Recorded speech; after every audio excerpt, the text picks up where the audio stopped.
Welcome, everyone. I'm Dan Delatorre. This is Comic Book Quarter. Thanks for joining us this evening. Think of myself and others as time travelers, if you will. I'm one of the more senior members of the community, and there's a few others like me, like Ephraim from Past Point Comics and Nowhere Bound. We're roughly about the same age, and we were alive and well during the actually three of the most wonderful ages in comics, especially with Marvel, the Silver, Bronze, and Copper Age. And we've enjoyed the comic collecting for decades. But in my particular case, my collecting stopped in the mid-90s. The reason why was because it had been about 30 years since Stan Lee, Jack Kirby, and the Marvel Bullpen put together Fantastic Four #1, which began the Silver Age. And it was an incredible run all the way until, again, the mid-90s, when newer, younger people would come in and they would have their own concepts and so forth.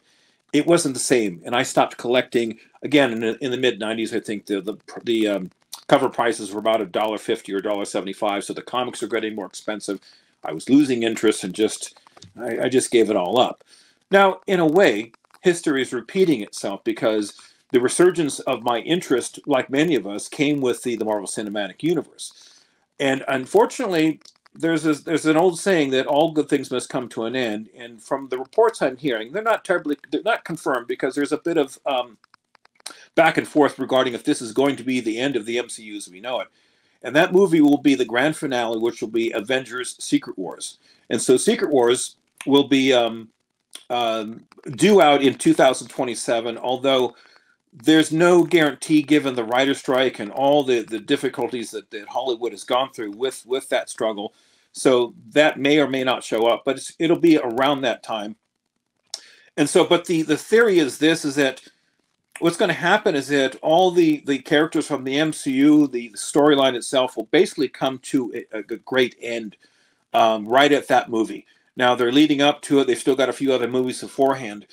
But if you're wondering why this has happened, there's probably a very, very logical reason for it. If you think about it this way, the beginning of the MCU started with Iron Man. And that was in 2008, Robert Downey Jr. When I saw it, it was it was an instant classic when I first saw that. I fell in love with it from beginning to end. And of course, I wanted more. I didn't expect more, but that was the official beginning of the MCU. But if you think about it, there were two movies that were about 8 years prior to that. The argument could be made that that was the beginning of the MCU, starting with X-Men in 2000. That was with actually a number of actors here. One was Patrick Stewart, who played Professor X, and he's simply aging himself out. Of late, he can still act, but he's much, much slower. The Rebecca Romijn, who was a beautiful, beautiful woman. By the way, I knew her father for years and years. That's another long story that I may mention on another show. But Hugh Jackman, a very young Hugh Jackman, was in that movie, and he's been Wolverine ever since. In fact, we're waiting for him again to show up in the upcoming Deadpool movie. That was 23 years ago. And then 2 years later, there was another movie called Spider-Man with Tobey Maguire. Tobey Maguire, that was a dynamite Marvel movie that you felt the presence of Marvel. I started to fall in love again with the characters because he did such a great job with the cast, the writing, and so forth. Some people don't care for Tobey Maguire. I think he was by far the best Spider-Man, but again, that's just me from an older person's perspective. But those two movies, X-Men and Spider-Man, were not just groundbreaking; they were incredible moneymakers. I think Spider-Man broke a number of records across the board regarding how much money it actually produced, because the story was very much along the same lines of Amazing Fantasy 15 and the ASM Spider-Man run. So again, this is well over almost a quarter century of movies, and it has to come to an end at some point. So coming back to Endgame with pardon me, not Endgame, the Secret Wars movie. What's going to happen is most likely most of these characters will have aged themselves out. So you can't just keep expecting people to act forever, even though they want to. And I do see, if this is all true, and again, I'm hearing this from a number of different sources, that this will be the culmination of the grand finale of this incredible run, running almost 30 years, if this comes out around 2027 or 28. And so they're going to wind this down in grand fashion. Most likely what they're going to do is tie a lot of loose ends together, have probably the most cameos you've ever seen, because again, a 30-year span or so. It has a lot of actors and characters in it. And so I can almost wait. I think the MCU is really good under pressure. When they have to produce a movie and they have to nail it, they have done so a number of times, starting with the very first Avengers movie, which was just absolutely dynamite. But the other element, too, is that not just the actors are aging, the audience is aging. Because there has been a resurgence of comics of late since the bust in the 90s. Now, that doesn't mean that the comic industry collapsed. It just simply meant that the creators had to sort of redo what they were doing. They had to appeal to a younger audience back then because, again, the people had bought Fantastic Four and Hulk 1 back in the early 60s were 30 years older back in the mid-90s. So the new writers, the new artists had to appeal to that mindset. It's no different here in the movies. So that all makes sense that they would appeal to a younger audience, and a reboot would happen after this movie. Now, if this is going to be a reboot, how will they do this? Will it be a hard reboot, a strong reboot? No one really knows. But also they have to be very, very careful because Secret Wars was one of my favorite reads as a child. It was Jim Shooter who put that together. And God, it was a great, great run. It was a 12-issue miniseries. And I love the art. And it was my first introduction to Jim Shooter, who later became editor-in-chief of Marvel. And this is back in the Bronze Age. Of course, it was Secret Wars 8, which introduced the Spider-Man costume, something they thought they would never do. Spider-Man was never supposed to be touched on any level whatsoever. But Shooter was very... I've met him once. He was a very stoic person, but extremely intelligent. If you had to compare him to someone, he's sort of like Sheldon Cooper from the Big Bang Theory. You know, he doesn't know how to talk to people very well, but he's brilliant. He is absolutely brilliant. And when he put this together, I thought, wow, this is really something. And to see this as perhaps the grand finale of Marvel, I think it's fantastic. But I bring this up for another reason. We're just coming to the tail end of Phase 4. And Phase 4, I think everyone can agree, is sort of the most lackluster of all the phases. Because what they were doing was they did what they shouldn't have done in the first place, which is stray away from the original Marvel storyline. The MCU became extremely successful by sticking primarily to the scripts and stories, the same ones that are behind me right now, because that's what people wanted. They understood them, they appreciated them. You could put a little twist and spin where you wanted, but that's what was successful. Iron Man's 1 and 2 were fantastic. That was Jon Favreau behind the helm. I think he's the only person who knows Marvel more than anybody else. But there was a new director on Iron Man 3, and this person had no idea what he was doing. I remember Iron Man 3 coming out. I was expecting more of the same, and they had me from the very, very beginning with the Mandarin character. I forget the actor's name. His name escapes me suddenly. But I thought, wow, this is exactly what you expect from the Mandarin. A ruthless, a cold-blooded individual who simply wanted power and would never take no for an answer. Well, they did something really stupid towards the end of that movie, if you remember. They did kind of a switch. And these molten men characters, or whoever it was, did they became the Mandarin. It made no sense whatsoever. My recommendation is this: if you're going to go out with a bang. Go out with the original content. You still have Jim Shooter alive and well. You still have a number of different writers and artists back in the day still alive. Roy Thomas is one of them. Steve Englehart is another. There's a few others. Tap into their knowledge. Make certain that you end this the way you started, as strong as possible. Make this a memorable moment. And again, quality always wins out. Quality always wins out. Don't try to rush this. I know there's been a writer's strike and so forth, but I think we're all in agreement with fans. People want quality over quantity. We're in no hurry. I mean, we waited a couple of years for the Loki show. It was worth my wait. It's an absolute dynamite show. I'm hoping they do this moving forward. Now, as we're getting to Dan's picks of the week here, one thought about the comics that were in the 90s and 2000s, because, again, there was this oversaturation of comics. The good news is, even though the economy is still pretty bad and you still have to watch what you do, please be careful, as I always recommend. Only buy what you can. These books that you could probably get in any dollar bin or even 50-cent bin, because they were virtually unwanted for the most part. You know them better than I am. The people that are much younger than I am. You know these stories. And with a reboot, because there has to be a reboot at some point, you can get these books for $1 or $2, have them as long-term investments, because at some point, especially if you like the story, someone at the MCU or the DC studios will like them as well. And before you know it, you see these on the big screen. That's just how this works. Since I've been collecting for the longest time, every so often a comic will show up that suddenly is a grail. Suddenly everybody wants. And I look through my collection, and I've had it for the longest time, and I only paid cover price for it. So in this Picks of the Week, it's a little bit different. Since we've been off for a while, I'd like to sort of show what I've been up to. And again, I've been looking at comics and buying comics because, again, the prices have come way, way down. My best advice is to be patient, do your research, and wait for the right opportunity. Never force anything. So let's profile here what we've got, what I've been picking up of the last 6, 8 months, maybe close to a year. This is let's start with the Golden Age. This is Oscar Comics #3. Now you look at the trade dress at the top, the O, and look at the bottom. There's a black stripe or a dark stripe to block something out. That is a rare, and I profiled this on my show before. That is a rare mistake by Overstreet. Yes, Overstreet. It's really hard to find a mistake there, but that was one of the prettiest ones I found. I got this from Drew from Como Comics. Great source. Always check out Drew. He always knows what he's got, and he's got a great selection here. That is Oscar Comics #3 or 26, depending on what Overstreet says. In Overstreet, it says that blacked out mark is supposed to be number what was it? What did they say? Number 26 was blacked out, and you look at it very carefully under the light. It actually says the month of August, so there's a mystery there. But anyway, if you see that, grab one of those. I grab any one that I get my hands on, and they don't show up very often.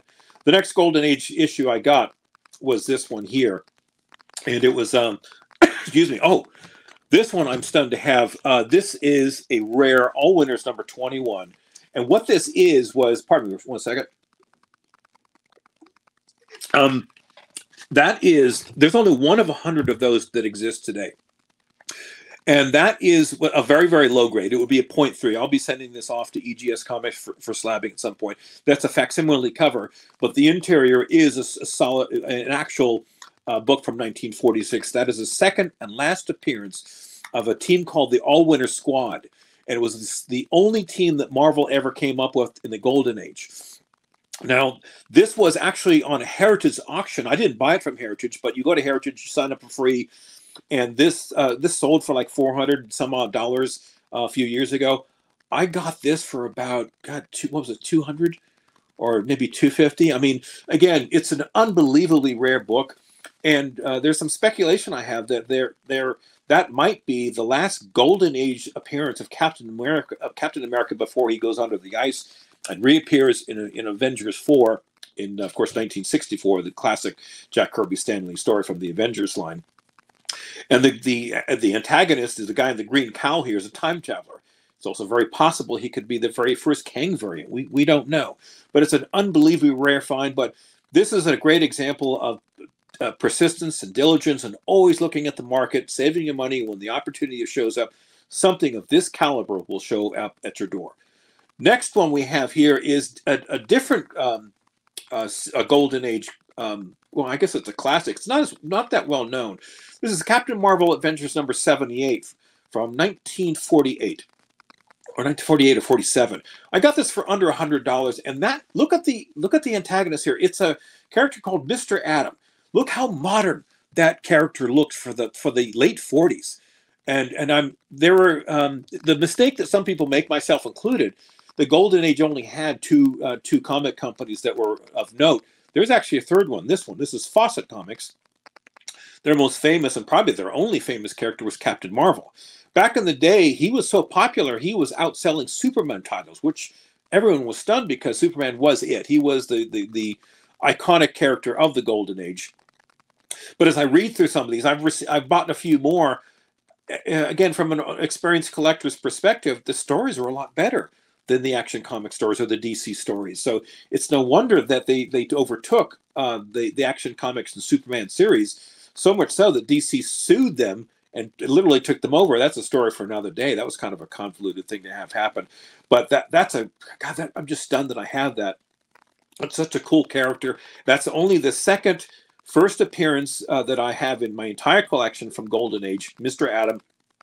I'm now doing some research on who he is and how prominent he was. Now, let's go back to my favorite era, the Silver Age. And in no particular order here, I told everyone that we had Tony Trombetta on our show about a year or so ago, and I have given up CGC and CBCS. They've lost my business for a whole variety of reasons. I don't trust them. That's the bottom line. I've had some comic slabs since. This is one of the first ones. This is Marvel Spotlight #5, the first appearance of Ghost Rider. Another comic, by the way, that's coming down in value.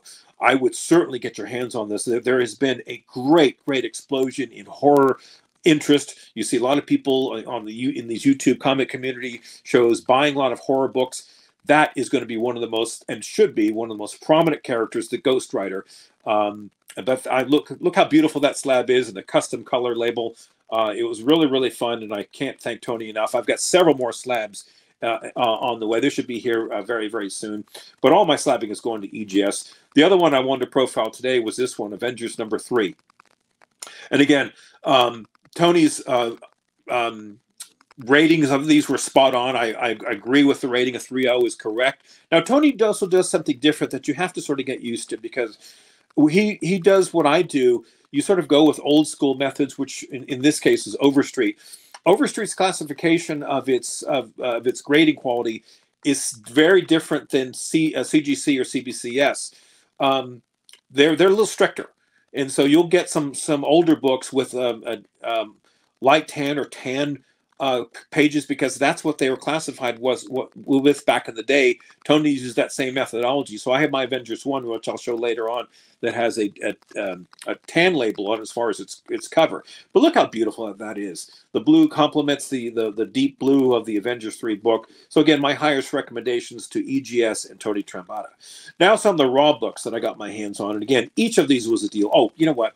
This is actually not something I got. This was something that was given to me. This is a huge thanks to Nowhere Bound. He's a great friend.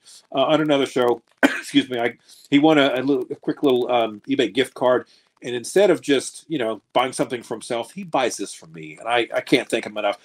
I am a huge Star Trek fan.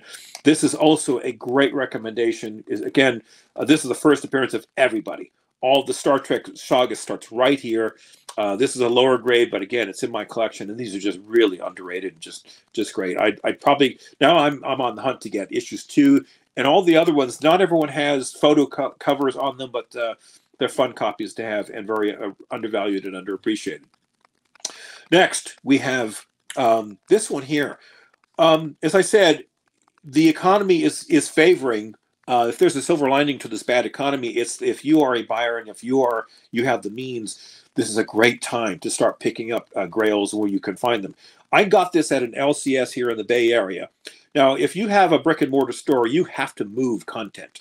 And so you can't have things sit on the wall, and you have to reduce them at the prices that are attractive to keep the flow going. I got this one. This is All-Star Comics number 58, first appearance of the Power Girl. And I saw it on the wall and thinking, he wanted $40 for it. And it's high grade. It's probably 8.5, I guess. This is definitely on this. This will be going to Tony Trombetta in very short order. But this was a hot comic, and I'm just stunned because, again, you're in the right place at the right time. I was happy to have this in my collection. Next, I got, what do we have next here? Oh, this one here. No, back to the Golden Age. This is World's Finest. What is that? 268. What was it again? Oh, 75. I forgive me. I didn't write this down. That was one of the first times that it was recognized that Superman's identity, Clark Kent, was revealed in this particular issue here. And this is at another LCS here in the North Bay. And I was stunned to get my hands on this. It was very reasonably priced. It's a low grade. It's probably a 1.5, maybe 2 at the very most here. But it still presents very well. But these are the kind of deals that you can find if you look hard enough. And again, persistence and patience is the key to getting all these. Next, we have X-Men number 129, first appearance. This is actually multiple first appearances. First appearance of Kitty Pryde and the White Queen. I think the Hellfire Club also appears here.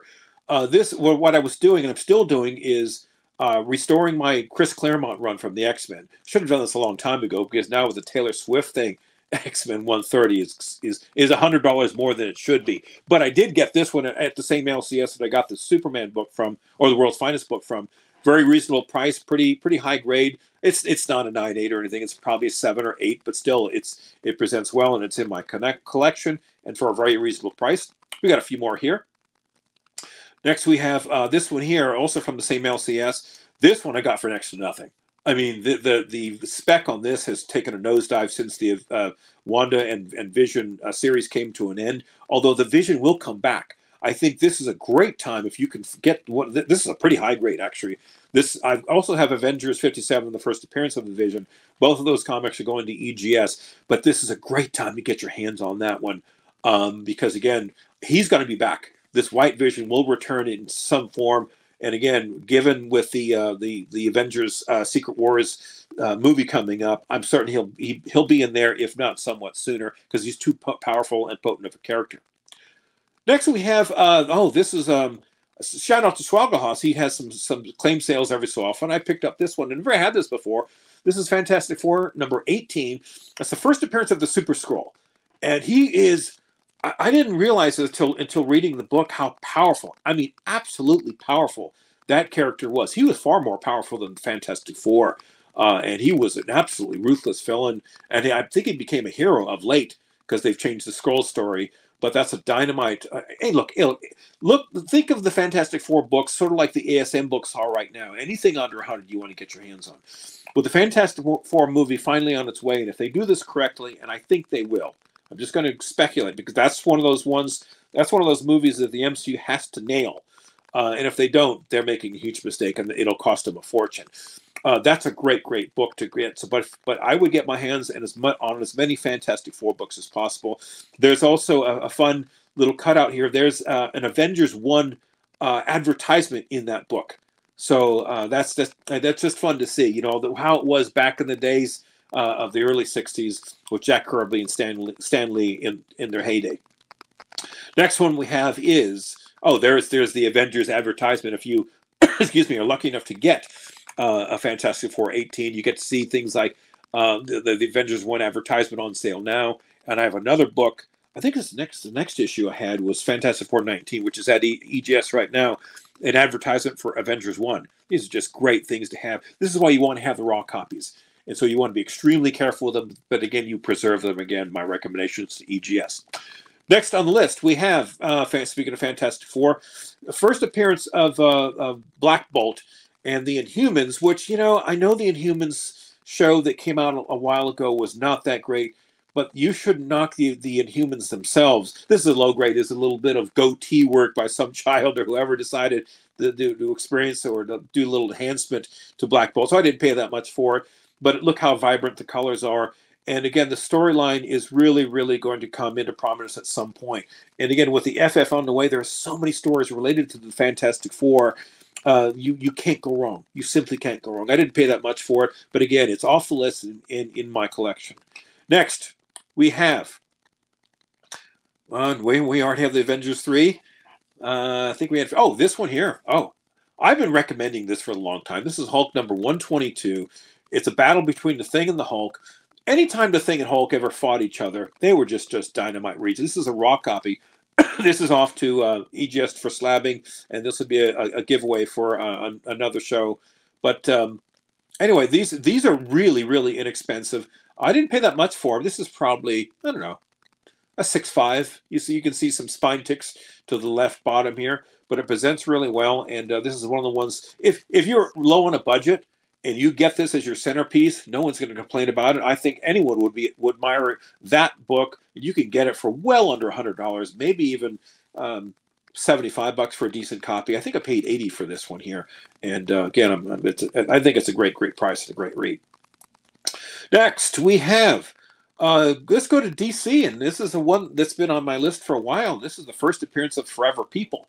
This is a really high-grade copy. I didn't pay that much for it. This is the first full appearance of Darkseid. And with the DC universe clearly in reboot mode with Zaslav and James Gunn, he's going to show up at some point because they're rebooting Superman, and so with Superman comes Darkseid and all those stories here. Get this one as opposed to, what was it, Superman's pal Jimmy Olsen. I think it's 134, the They say cameo. That's not a cameo. His first brief appearance. I've never owned that book, so I don't know what the story is. But his first full appearance is right here. And again, this is Jack Kirby at his best. If there is success in the DCU, and I look, I've never been rooting against them. I just don't trust the team that's behind them right now, because after the debacle of Black Adam and Superman with Henry Cavill not going to be reality, other than that cameo they both had, I'm sorry, that's unforgivable. That was an unforgivable mistake.